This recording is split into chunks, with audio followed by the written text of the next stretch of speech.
উড়িষ্যায় খুব দুঃখজনক একটা বৃদ্ধা 14 একই ফ্যামিলির একই পরিবারের 14 জনকে উড়িষ্যা থেকে বাংলাদেশে পাঠিয়ে দেওয়া হচ্ছে। তাদের সব ডকুমেন্ট রয়েছে। স্বজনদের কাছে শোনা যাচ্ছে যে 9 জনকে আবার বাংলাদেশ থেকে হিলি বর্ডারের দিকে ফেলে দেওয়া হয়েছিল এবং ফোনও এসেছিল, কিন্তু তারপরে আর কোনো তাদের খোঁজ খবর সেই ফোনেও ফোন লাগছে না। না ভাবুন না, 90 বছর বৃদ্ধা মহিলা এখনো সেই 14 জন, 9 জন এবং 5 জন, অর্থাৎ 14 জন টোটাল, তারা নট ট্রেসেবল। তাদেরকে ফাইন্ড আউট করা যাচ্ছে না। তাদেরকে আমরা চেষ্টা করছি বিএসএফ, বিজেপি, এই সমস্ত ডিপার্টমেন্টের মাধ্যমে এই বিষয়গুলো নজরে আনতে এবং তারপরে আইনি ব্যবস্থা নেওয়ার। কিন্তু এটা একা আমরা পারবো না, এটা সকলকে এগিয়ে আসতে হবে। কি বলবেন বিষয়টা? দেখুন, খুব দুঃখের বিষয় যে আজকে ভারতবর্ষের নরেন্দ্র মোদী সরকারের সময় বিজেপি শাসিত রাজ্যগুলিতে বাংলা ভাষায় কথা বললেই একটা অপরাধ হয়ে গেছে।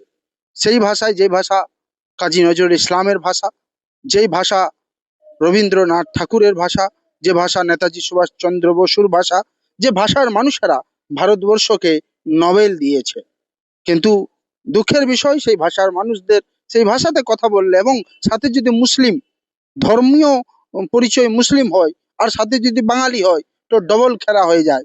উড়িষ্যায় খুব দুঃখজনক একটা বৃদ্ধা 14 একই ফ্যামিলির একই পরিবারের 14 জনকে উড়িষ্যা থেকে বাংলাদেশে পাঠিয়ে দেওয়া হয়েছে। তাদের সব ডকুমেন্ট রয়েছে ভারতীয়, সেটা বাংলাদেশের একটা চ্যানেল খবর করেছে। কিন্তু দুঃখের বিষয় হচ্ছে আমাদের আহ, পশ্চিমবঙ্গের প্রদেশ কংগ্রেস সভাপতি মাননীয় শুভঙ্কর সরকার মহাশয়, উনি এই বিষয়টা নিয়ে পুরোপুরি রাহুল গান্ধীজিকে চিঠি দিয়েছেন, প্রিয়াঙ্কা মাল্লিকার্জুন খার্গেজিকে সর্বভারতীয় সভাপতি জাতীয় কংগ্রেসের, ওনাকে চিঠি দিয়েছেন যে বিষয়টা দেখা হোক। যে উড়িষ্যার গভর্নমেন্ট এই বিষয়গুলো দেখছে না। কোথায় হিউম্যান রাইট কমিশন, কোথায় মানবাধিকার কমিশন, মানবাধিকারের বিষয়ক দপ্তর, কোথায় মিনিস্ট্রি অফ হোম অ্যাফেয়ার্স? আর ওর মধ্যে শোনা যাচ্ছে, ওর আত্মীয় স্বজনদের কাছে শোনা যাচ্ছে যে 9 জনকে আবার বাংলাদেশ থেকে হিলি বর্ডারের দিকে ফেলে দেওয়া হয়েছিল এবং ফোনও এসেছিল, কিন্তু তারপরে আর কোনো তাদের খোঁজ খবর সেই ফোনেও ফোন লাগছে না। এখন খুব দুঃখের বিষয় যে এই 14 জন ফ্যামিলি অত্যন্ত গরিব গরিব ফ্যামিলি, যাদের আত্মীয় স্বজনরাও ভয় পাচ্ছে মুখ খুলতে, লড়াই করতে। ডাইরেক্টলি তারা কাকুতি মিনতি বিভিন্ন জনের কাছে ছুটে যাচ্ছে, আমাদের কাছে ছুটে এসেছিল। আমরা পশ্চিমবঙ্গ কংগ্রেস এবং আমাদের একটা সংগঠন আছে ইন্ডিয়ান জাস্টিস ফোরাম, আমরা চেষ্টা করছি যে তাদেরকে সব রকম সহযোগিতা করার এবং তাদেরকে ফিরিয়ে নিয়ে আসার।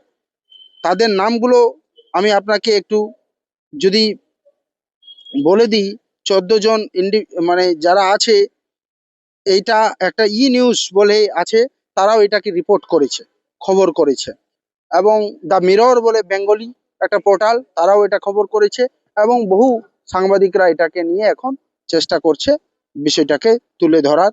আমরা ইন্ডিয়ান জাস্টিস ফোরামের পক্ষে টুইটারে টুইট করেছি এবং সমস্ত রিপ্রেজেন্টেশন নিয়ে চেষ্টা করছি আগামী দিনে এটা হেভিয়েস কর্পাস মামলার মাধ্যমে, তাই পরিবারের আত্মীয় স্বজনদের মাধ্যমে মামলা করিয়ে উড়িষ্যা হাইকোর্ট, অর্থাৎ কটক হাইকোর্টের ওখানে মামলা করে দিয়ে তাদেরকে পুনরুদ্ধার করার এবং সমস্ত মানুষকে, যারা সমাজসেবী, যারা মানবাধিকার বিষয় নিয়ে কাজ করেন, তারাও চেষ্টা করুন এই বিষয়টাকে বেশি বেশি ছড়িয়ে দিতে, যাতে করে এই বিজেপি সরকার এইভাবে যে অত্যাচার হচ্ছে তাদের নজরে আসুক এবং এর খুব ব্যবস্থা নেওয়া হোক। এইভাবে একের পর এক বাঙালিদের উপর অত্যাচার আমরা মেনে নেব না। এর আগে আমরা দেখেছিলাম যে বাংলাদেশে ফেলে দেওয়া হয়েছিল অনেক বাঙালি সৈনিক। সোনালী খাতুন রিসেন্টলি ঘটনা, তো এখন পর্যন্ত ওনাকে ফিরিয়ে নিয়ে আসা পুরোপুরি আমার এখন পর্যন্ত জানা মতেই সম্ভবপর হয়নি, আইনি জটিলতার কারণে। কিন্তু খুব করুণ অবস্থা যে একটা ভারতীয় নাগরিককে তাকে বাংলাদেশি তকমা দিয়ে তাকে পাঠিয়ে দেওয়া, এই যে অত্যাচার, এটা human right, gross violation of the human right, constitutional right, মানবাধিকার, সাংবিধানিক অধিকার, সবকিছু কিন্তু এটা ভায়োলেট হচ্ছে। এর তীব্র বিরোধিতা আমরা করছি এবং আমরা অনুরোধ করছি সবাই যেন এর বিরুদ্ধে গর্জে উঠুক। পাঠিয়ে দিচ্ছে না, আমরা রাতের অন্ধকারে যদি কোনো জায়গায় ফেলে দেয় এই ঠান্ডা। ভাবুন না 90 বছর বৃদ্ধা মহিলা এখনো সেই 14 জন 9 জন এবং 5 জন, অর্থাৎ 14 জন টোটাল, তারা নট ট্রেসেবল। তাদেরকে ফাইন্ড আউট করা যাচ্ছে না। তাদেরকে আমরা চেষ্টা করছি বিএসএফ, বিজেপি, এই সমস্ত ডিপার্টমেন্টের মাধ্যমে আহ, এই বিষয়গুলো নজরে আনতে এবং তারপরে আইনি ব্যবস্থা নেওয়ার। কিন্তু এটা একা আমরা পারবো না, এটা সকলকে এগিয়ে আসতে হবে।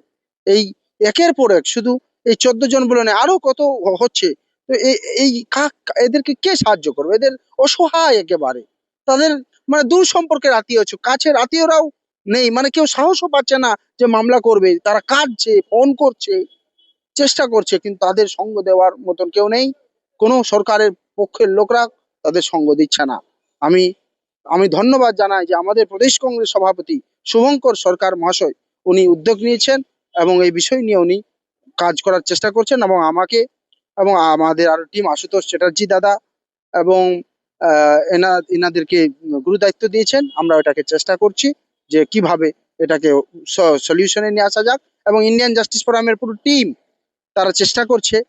আমি ইন্ডিয়ান জাস্টিস ফোরামের চেয়ারম্যান হিসাবে আমার পুরো টিম চেষ্টা করছে, আর জাস্টিস ফোরামের পুরো টিম চেষ্টা করছে এই বিষয়টাকে নজরে নিয়ে এসে এটাকে আইনি যা যা সাপোর্ট দেওয়ার আমরা দেওয়ার চেষ্টা ভারত করছি। সরকারের উদ্দেশ্যে কি বলবেন, এই যে তাদের পদক্ষেপ, তারা ভুল স্বীকার করে নিতে পারে, কিন্তু এইভাবে মানবিক একটা ভারত সরকারকে আরো কড়া পদক্ষেপ নিতে হবে, কড়া মনিটরিং করতে হবে, যেগুলো কেন হচ্ছে, এর মূল কোথায়, এর আসল সমস্যাটা কোথায়, এগুলো নিয়ে অতি দ্রুত এটার কিন্তু আপনি দেখবেন প্রদেশ কংগ্রেসের একজন কংগ্রেস নেতা অধীর চৌধুরী, অধীর দা, উনিও কিন্তু উড়িষ্যায় গিয়েছিলেন, ওনাকেও অসহযোগিতা করা হয়েছে।